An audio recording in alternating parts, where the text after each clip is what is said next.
Welcome all of you to our YouTube channel R S education topper. Question देखते हैं, question number 1 देखते हैं, which of the following carbocation is most stable. अब यहाँ पे देखते हैं चार ऑप्शन आपको दिया गया। देखिए ये आपका प्राइमरी कार्बोकेटायन है, ये आपका सेकेंडरी कार्बोकेटायन है, ये आपका टर्सरी कार्बोकेटायन, ये आपका मेथिल प्लस है CH3 प्लस। अब यहाँ पे देखते हैं, यहाँ पे सबसे ज्यादा किसका होगा, टर्सरी कार्बोकेटायन का होगा, फिर आपका सेकेंडरी कार्बोकेटायन का, फिर आपका प्राइमरी कार्बोकेटायन का, फिर आपका CH3 प्लस का होगा। टर्सरी कार्बोकेटायन का क्यों ज्यादा होगा, क्योंकि यहाँ पे देखिए, यहाँ पे CH3 ग्रुप जो है मेथिल ग्रुप, ये प्लस आई इफेक्ट शो करता है, और यहाँ पे देखिए 3CH3 ग्रुप है, मतलब यहाँ पे मेथिल ग्रुप ज्यादा है, मतलब यहाँ पे प्लस आई इफेक्ट यहाँ पे आपका ज्यादा होगा। और यहाँ पे ये हाइपर कॉन्जुगेशन भी शो करेगा यहाँ पे, क्योंकि यहाँ पे 9 अल्फा हाइड्रोजन है, तो यहाँ पे due to more inductive effect and hyperconjugation जो टर्सरी कार्बोकेटायन होता है, ये स्टेबिलिटी इसकी ज्यादा होती है। और यहाँ पे देखिए, यहाँ पे 6 अल्फा हाइड्रोजन है, यहाँ पे 3 अल्फा हाइड्रोजन है, तो सबसे ज्यादा अगर ऑर्डर ऑफ स्टेबिलिटी की बात करें तो सबसे ज्यादा आपका टर्सरी कार्बोकेटायन का होगा, मतलब आपका सबसे ज्यादा C होगा, फिर आपका B होगा, फिर आपका A होगा, फिर आपका D होगा मेथिल। तो यहाँ पे ऑप्शन कौन सा करेक्ट हो जाएगा, यहाँ पे पूछा गया था कार्बोकेटायन इज मोस्ट स्टेबल, तो ऑप्शन C आपका करेक्ट हो जाएगा। क्वेश्चन नंबर 2 देखते हैं, which of the following group act as a deactivating group but is orthopara directing in electrophilic aromatic substitution। यहाँ पे क्या पूछा गया, ऑर्थोपैरा डायरेक्टिंग पूछा गया है आपका, तो यहाँ पे इन इलेक्ट्रोफिलिक एरोमेटिक सब्स्टिट्यूशन। तो यहाँ पे देखते हैं जो Cl होता है आपका, ये माइनस आई इफेक्ट और रेजोनेंस इफेक्ट जो होता है वो plus M mesomeric effect show करता है। तो यहाँ पे due to plus M effect ये increase electron density especially at the ortho and para position. तो यहाँ पे ये जो Cl होता है आपका, ये होता है ortho para directing in electrophilic aromatic substitution, तो ऑप्शन C आपका करेक्ट हो जाएगा। क्वेश्चन नंबर 3 देखते हैं, in the Reimer Tiemann reaction the intermediate formed is. यहाँ पे चार ऑप्शन आपको दिया गया। अब यहाँ पे देखिए, यहाँ पे क्या इंटरमीडिएट फॉर्म होता है, यहाँ पे डाइक्लोरोकार्बिन फॉर्म होता है, CCl2 आपका यहाँ फॉर्म होता है, तो यहाँ पे ऑप्शन C आपका करेक्ट होता है। रीमर टीमर रिएक्शन में क्या बनता है आपका, सिलिसल डिहाइड बनता है आपका, यहाँ पे प्रोडक्ट क्या बनता है आपका, सिलिसल डिहाइड बनता है, तो ऑप्शन C आपका करेक्ट हो जाएगा। यहाँ पे इंटरमीडिएट क्या फॉर्म होता है, डाइक्लोरोकार्बिन CCl2। क्वेश्चन नंबर 4 देखते हैं, which of the following compound will show optical isomerism. अब यहाँ पे ऑप्टिकल आइसोमेरिज्म की क्या होना चाहिए आपका, यहाँ पे कायरल कार्बन होना चाहिए, मतलब carbon attach to 4 different group or atom. तो यहाँ पे देख लेते हैं, यहाँ पे 4 ऑप्शन आपको दिया गया। अब यहाँ पे देखिए, जो 2-ब्यूटेनॉल होता है, यहाँ पे कायरल कार्बन यानी कि आपका carbon attach to 4 different group आपका होता है। यहाँ पे देख लें, यहाँ पे ये आपका ब्यूटेन 2 ऑल का स्ट्रक्चर है 2-ब्यूटेनॉल का, तो यहाँ पे देखिए ये आपका कायरल कार्बन है। यहाँ पे देखिए एक आपका एथिल ग्रुप है, एक आपका OH ग्रुप है, एक आपका हाइड्रोजन और एक आपका मेथिल ग्रुप, मतलब 4 के चारों यहाँ पे ग्रुप कैसे है, यहाँ पे डिफरेंट है। तो यहाँ पे ऑप्शन कौन सा हो जाएगा, 2-ब्यूटेनॉल जो होगा वो आपका कैसा होगा, ये आपका ऑप्टिकल आइसोमेरिज्म शो करेगा, तो ऑप्शन ए आपका करेक्ट हो जाएगा। क्वेश्चन नंबर 5 देखते हैं, according to Saytzeff rule which alkene is major product in the dehydration of two butanol. Two butanol में यहाँ पे कह रहा है, इसका जब डिहाइड्रेशन करते हैं तो यहाँ पे मेजर प्रोडक्ट आपको पूछा गया है। तो यहाँ पे देख लेते हैं, यहाँ पे ऑप्शन ए दिया गया 1-ब्यूटीन, यहाँ पे ऑप्शन बी दिया गया 6-2-ब्यूटीन, ऑप्शन सी दिया गया ट्रांस-2-ब्यूटीन, ऑप्शन डी दिया गया आपका 2-मेथिल प्रोपीन। अब यहाँ पे देखते हैं, जब इसका डिहाइड्रेशन करते हैं जब आप 2-ब्यूटेनॉल का, तो आपका बनता है यहाँ पे 2-ब्यूटीन बनता है, लेकिन यहाँ पे 2-ब्यूटीन ऑप्शन में दिया गया नहीं दिया गया, यहाँ पे 6-2-ब्यूटीन दिया गया और ट्रांस-2-ब्यूटीन। अब यहाँ पे 6-2-ब्यूटीन और ट्रांस-2-ब्यूटीन में ट्रांस-2-ब्यूटीन जो होता है आपका मोर स्टेबल होता है due to less steric hindrance, यहाँ पे लेस स्ट्रिक हिंड्रेंस होता है, तो ये आपका ट्रांस-2-ब्यूटीन मोर स्टेबल होता है, तो ऑप्शन सी आपका करेक्ट हो जाएगा। क्वेश्चन नंबर 6 देखते हैं, which of the following will undergo SN1 reaction fastest.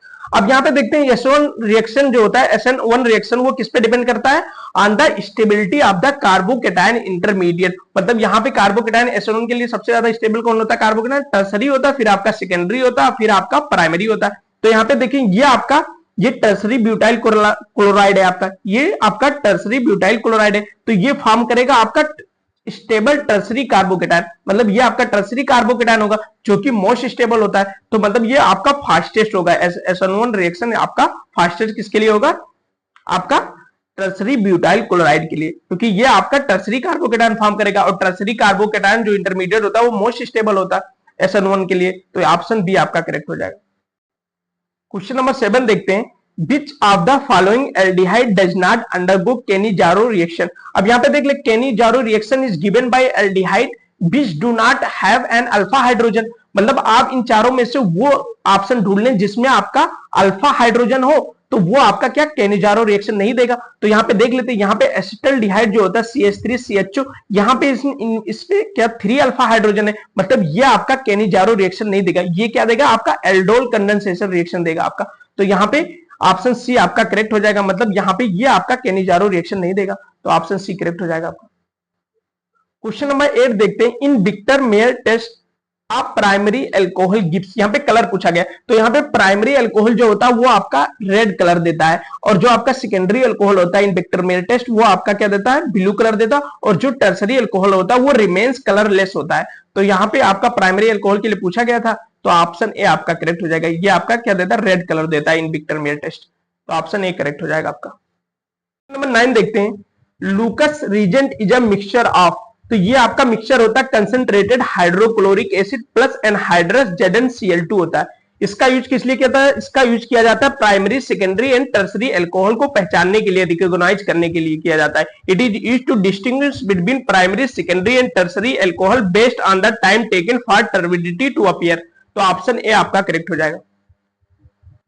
Question number 10 देखते हैं, the product formed when benzamide react with Br2 and KOH is, अब यहाँ पे देखिए ये हाफमैन ब्रोमाइड डिग्रेडेशन रिएक्शन है आपका। अब यहाँ पे क्या होता है, amide convert into primary amine, यहाँ पे Br2 एंड KOH क्या करता है, यहाँ पे अमाइड को कन्वर्ट करता है प्राइमरी अमीन में विथ 1 लेस कार्बन एटम। अब यहाँ पे देख लेते हैं, यहाँ पे बेंजामाइड में आपका फार्मूला होता है C6H5CONH2 होता है, ये आपका किसमें कन्वर्ट कर देता है, एनिलीन में कन्वर्ट कर देता है। अब यहाँ देखिए, यहाँ बेंजामाइड में आपका 7 कार्बन है, यहाँ एनिलीन में आपका 6 कार्बन है।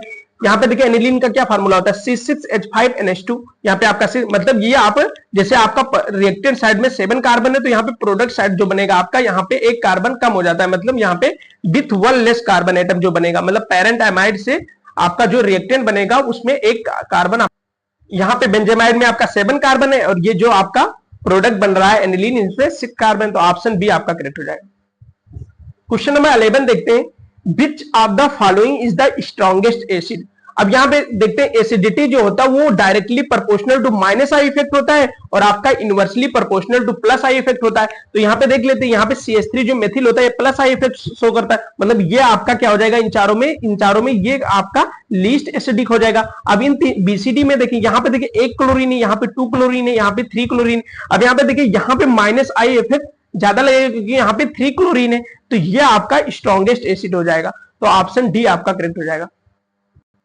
क्वेश्चन नंबर 12 देखते हैं, electrolysis of an aqueous solution of sodium acetate produce, तो यहाँ पे जब आप सोडियम एसीटेट का यहाँ पे इलेक्ट्रोलिसिस करते हैं तो आपका ethane and carbon dioxide are evolve at anode, anode पे क्या इवॉल्व होता है आपका, इथेन एंड CO2, तो यहाँ पे देखिए इथेन ऑप्शन में है आपका, तो ऑप्शन बी आपका करेक्ट हो जाएगा। क्वेश्चन नंबर 13 देखते हैं, the hybridization of carbon atom in ethyne C2H2 is, अब यहाँ पे इसका हाइब्रिडाइजेशन, तो इसका हाइब्रिडाइजेशन होता है sp होता है, ये आपका लीनियर होता है, लीनियर ज्योमेट्री होता है, यहाँ पे 180 डिग्री होता है, एंगल जो होता है 180, ये आप देख लें एथाइन का स्ट्रक्चर, ये होता है आपका C2H2, तो ये आपका लीनियर है, यहाँ पे 180 डिग्री है, और आपका लीनियर ज्योमेट्री है, और हाइब्रिडाइजेशन क्या है आपका sp है, तो यहाँ पे ऑप्शन सी आपका करेक्ट हो जाएगा। क्वेश्चन नंबर 14 देखते हैं, how many structural isomer are possible for the molecular formula C4H10, यहाँ पे ब्यूटेन में स्ट्रक्चरल आइसोमर आपको पूछा गया है। अब यहाँ पे देखें, यहाँ पे 2 स्ट्रक्चरल आइसोमर होगा, एक आपका N ब्यूटेन यानी कि नॉर्मल ब्यूटेन होगा, और एक आपका आइसो ब्यूटेन होगा, तो यहाँ पे 2 स्ट्रक्चरल आइसोमर होगा ब्यूटेन में। क्वेश्चन नंबर 15 देखते हैं, carbylamine reaction is used as a test for, तो यहाँ पे कार्बिल अमाइन रिएक्शन किसके टेस्ट के लिए होता है, प्राइमरी अमीन्स के लिए होता है। Primary amine react with chloroform यानी कि CHCl3 and alcoholic potassium hydroxide to form foul smelling isocyanide आपका बनाता है, यहाँ पे आइसोसाइनाइड बनाता है, फाउल स्मेलिंग होता है उसका, तो यहाँ पे ऑप्शन बी आपका करेक्ट होता है, प्राइमरी अमीन्स के लिए होता है। नेक्स्ट क्वेश्चन देखते हैं, addition of HBr to propene in the presence of peroxide gives, तो यहाँ पे प्रोपीन का जब रिएक्शन आप HBr के साथ करते हैं in the presence of peroxide, तो यहाँ पे 1 ब्रोमो प्रोपेन बनता है, यहाँ पे एंटी मार्कोनिक एडिशन होता है। रिएक्शन देख लें आप, यहाँ पे देखिए ये रिएक्शन है आपका। अब यहाँ पे देखिए ये प्रोपीन है, ये आपका कार्बन डबल बॉन्ड है, तो यहाँ पे देखिए हाइड्रोजन का एटम जहां ज्यादा होगा वहां आपका ब्रोमीन एटम जो होगा वो अटैच होगा। तो यहाँ पे देखिए इस कार्बन डबल बॉन्ड के पास यहाँ पे हाइड्रोजन एटम ज्यादा है, तो ब्रोमीन आपका यहाँ अटैच होगा। तो यहाँ पे देख ले, तो ये आपका बन जाता है 1 ब्रोमो प्रोपेन। तो ये आपका, और यहाँ पे HBr के साथ ही पेरोक्साइड इफेक्ट यहाँ पे होगा। यहाँ पे peroxide effect is only absorb with HBr, बाकी आप HCl और HI के साथ नहीं होगा। यहाँ पे देख ले, यहाँ पे देखिए HBr के साथ यहाँ पे विदाउट पेरोक्साइड इफेक्ट यहाँ पे 2 ब्रोमो प्रोपेन बनेगा, और विद पेरोक्साइड के साथ में यहाँ पे एंटी मार्कोनिक एडिशन होगा, तो यहाँ पे 1 ब्रोमो प्रोपेन होगा। ऐसे यहाँ पे HCl में यहाँ पे विदाउट पेरोक्साइड के साथ यहाँ पे 2 क्लोरोप्रोपेन बनेगा, और विद पेरोक्साइड के साथ भी आपका 2 क्लोरोप्रोपेन बनेगा, मतलब यहाँ पे नो इफेक्ट होगा। ऐसे यहाँ पे HI के साथ भी 2 आइडोप्रोपेन और यहाँ पे भी 2 आइडोप्रोपेन बनेगा, मतलब यहाँ पे नो इफेक्ट होगा। तो यहाँ पे सिर्फ HBr के साथ होगा। तो peroxide effect is only absorb with HBr, तो ये बात ध्यान रखना आप। क्वेश्चन नंबर 17 देखते हैं। यहाँ पे पूछा गया टोलन रिजेंट इज, तो यहाँ पे 4 ऑप्शन आपको दिए गए। तो टोलन रिजेंट आपका क्या होता है? अमोनिकल सिल्वर नाइट्रेट होता है। ये क्या करता है? It oxidise aldehyde to carboxylate ion while reducing itself to metallic silver. मतलब यहाँ पे जो मेटेलिक सिल्वर होता है यही तो आपका सिल्वर मिनरल टेस्ट होता है ना यहाँ पे। तो यहाँ पे ऑप्शन ए आपका करेक्ट हो जाएगा। क्वेश्चन नंबर 18 देखते हैं। अच्छा क्वेश्चन है। The correct order of basic strength of methyl substituted amines in aqueous solution is. अब यहाँ पे देखते हैं, यहाँ पे एक्वस सॉल्यूशन दिया है, तो एक्वस सॉल्यूशन में जो बेसिसिटी होता है वो डिसाइड होता है प्लस आई इफेक्ट यहाँ पे, और solvation effect and steric hindrance. यहाँ पे 3 फैक्टर देखते हैं। यहाँ पे प्लस आई इफेक्ट भी देखते हैं, आपका साल्वेशन इफेक्ट भी देखते हो, स्ट्रिक हिंड्रेंस भी देखते हैं। तो इन तीनों को देखते हुए यहाँ पे जो ऑर्डर आता है मेथिल अमीन का, यहाँ पे मेथिल सब्स्टिट्यूटेड अमीन का इन इक्वस सॉल्यूशन में यहाँ पे सबसे पहले होता है सेकेंडरी, फिर आपका प्राइमरी, फिर आपका टर्सरी होता है, फिर आपका अमोनिया होता है। तो यहाँ पे देख लेते हैं, यहाँ पे सबसे पहले आपका सेकेंडरी होगा, फिर उसके बाद आपका प्राइमरी होगा, फिर आपके पास उसके बाद टर्सरी होगा, फिर आपका अमोनिया होगा। तो ऑप्शन बी आपका करेक्ट हो जाएगा। अगर यहीं पे दिया जाता है एथिल सब्स्टिट्यूटेड अमीन इक्वस सॉल्यूशन, तो उसका ऑर्डर होता है एथिल अमीन सब्स्टिट्यूटेड अमीन इक्वस सॉल्यूशन का ऑर्डर होता है आपका सेकेंडरी होता है, फिर आपका टर्सरी होता है, फिर आपका प्राइमरी होता है, फिर आपका अमोनिया होता है। तो यहाँ पे ये बात ध्यान रखना, ये दोनों रिएक्शन आपको, दोनों ऑर्डर आपको एनसीईआरटी में दिया गया है। तो यहाँ पे मेथिल सब्स्टिट्यूटेड अमीन एक्वस सॉल्यूशन में पूछा गया था, तो ऑप्शन बी आपका करेक्ट हो जाएगा। यहाँ पे जो बेसिक स्ट्रेंथ होगा वो 3 फैक्टर मिलकर डिसाइड करते हैं, plus I effect, solvation effect and steric hindrance in aqueous solution में। तो ध्यान रखना ये बात। क्वेश्चन नंबर 19 देखते हैं। Formaldehyde react with methyl magnesium bromide followed by hydrolysis to yield. अब यहाँ पे देख लेते हैं, ये ग्रिग्नार्ड रिएजेंट आपका दिया गया। यहाँ पे देखें, जब फॉर्मल्डिहाइड का आप रिएक्शन करते हैं methyl magnesium bromide followed by hydrolysis, तो आपका इथेनॉल यानी कि प्राइमरी अल्कोहल प्रोड्यूस होता है। अदर एल्डिहाइड का जब आप ग्रिग्नार्ड रिएजेंट के साथ रिएक्शन करते हैं तो आपका सेकेंडरी अल्कोहल बनता है, और जब आप कीटोन का ग्रिग्नार्ड रिएजेंट के साथ रिएक्शन करते हैं तो आपका क्या बनता है? आपका यहाँ पे टर्सरी अल्कोहल बनता है। ये रिएक्शन देख लें आप, ये तीनों आपको एनसीईआरटी में दिया गया। यहाँ पे देखें, आप जब फॉर्मल्डिहाइड का ग्रिग्नार्ड रिएजेंट RMgX के साथ रिएक्शन करते तो आपका बनता है ये, फिर उसके बाद जब आप हाइड्रोलिसिस करते तो आपका प्राइमरी अल्कोहल बनता है, यहाँ पे इथेनॉल बनता है। अब यहाँ पे देखिए, ऐसे जब अदर एल्डिहाइड का आप करते हैं यहाँ पे, तो आपका क्या बनता है? यहाँ पे सेकेंडरी अल्कोहल बनता है, और यहाँ पे जब आप कीटोन का करते हैं तो आपका यहाँ पे क्या बनता है? आपका टर्सरी अल्कोहल बनता है। तो ये ध्यान रखना, ये तीनों रिएक्शन आपको दिया गया है एनसीईआरटी में। क्वेश्चन नंबर 20 देखते हैं। यहाँ पे दिया है Williamson synthesis is used to prepare. तो यहाँ पे 4 ऑप्शन आपको दिया गया। तो बिलिमेंसन सिंथेसिस जो होता है वो किससे प्रिपरेशन के लिए यहाँ पे यूज किया जाता है? ईथर के लिए। यहाँ पे ईथर बनता है आपका, तो ऑप्शन बी आपका करेक्ट हो जाएगा।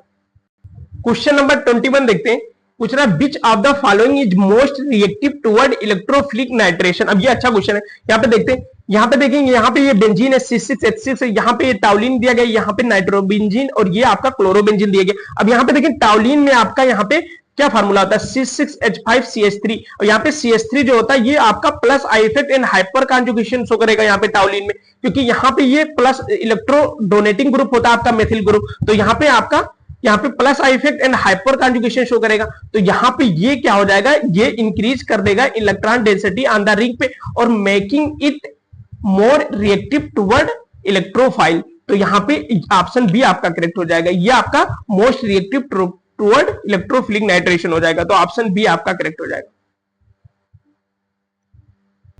क्वेश्चन नंबर 22 देखते हैं। The reagent use in conventional reduction is, अब यहाँ पे रीजेंट आपको पूछा गया, तो यहाँ पे zinc एमेलगम and concentrated hydrochloric acid लिया जाता है। यहाँ पे ये क्या करता है आपका, यहाँ पे ये रिड्यूस कर देता है एल्डिहाइड एंड कीटोन ग्रुप को एल्केन में रिड्यूस कर देता है। तो ऑप्शन बी आपका करेक्ट हो जाएगा। क्वेश्चन नंबर 23 देखते हैं, which of the following is the most acidic, यहाँ पे मोस्ट एसिडिक पूछा गया, तो यहाँ पे पैरा नाइट्रोफिनॉल जो होता है ये आपका मोस्ट एसिडिक होगा। और यहाँ पे फिर उसके बाद कौन सा हो जाएगा, आर्थो नाइट्रोफिनॉल होगा, फिर उसके बाद आपका मेटा नाइट्रोफिनॉल होगा, फिर उसके बाद आपका फिनॉल हो जाएगा। तो यहाँ पे अगर ऑर्डर की बात करें तो सबसे ज्यादा यहाँ पे पैरा नाइट्रोफिनॉल होगा, फिर आपका आर्थो नाइट्रोफिनॉल होगा, फिर आपका मेटा नाइट्रोफिनॉल होगा, फिर आपका फिनॉल होगा, यानी कि डी सबसे ज्यादा डी होगा, फिर बी होगा, फिर सी होगा, फिर आपका ए होगा। तो ऑप्शन यहाँ पे मोस्ट एसिडिक पूछा गया, तो ऑप्शन डी आपका करेक्ट हो जाएगा। क्वेश्चन नंबर 24 देखते हैं, the reaction of an alkene with CH2I2, यहाँ पे CH2I2 in the presence of zinc copper couple to form a cyclopropane is known as, यहाँ पे पूछा गया कि इस रिएक्शन का नाम क्या होगा। तो यहाँ पे देखते हैं, जब आप एल्कीन का रिएक्शन यहाँ पे मेथिल आयोडाइड के साथ करते हैं in the presence of zinc copper couple, तो आपका बनता है यहाँ पे साइक्लोप्रोपेन, और this reaction is known as Simmons Smith reaction बोलते हैं, इसे सिमोन स्मिथ रिएक्शन बोलते हैं। तो ऑप्शन बी आपका करेक्ट हो जाएगा। क्वेश्चन नंबर 25 देखते हैं, which of the following is non reducing sugar, यहाँ पे 4 ऑप्शन आपको दिया गया। अब यहाँ पे सुक्रोज जो होता है ये आपका नॉन रिड्यूसिंग शुगर होता है, तो ऑप्शन डी करेक्ट हो जाएगा आपका। यहाँ पे there is no free aldehyde or ketone group to reduce Tollens or Fehling reagent, तो ऑप्शन डी आपका करेक्ट हो जाएगा, सुक्रोज। ये है आपके टॉप 25 क्वेश्चन ऑर्गेनिक केमिस्ट्री के। If you like the video please like share and subscribe. Thank you so much for watching this video. Bye bye.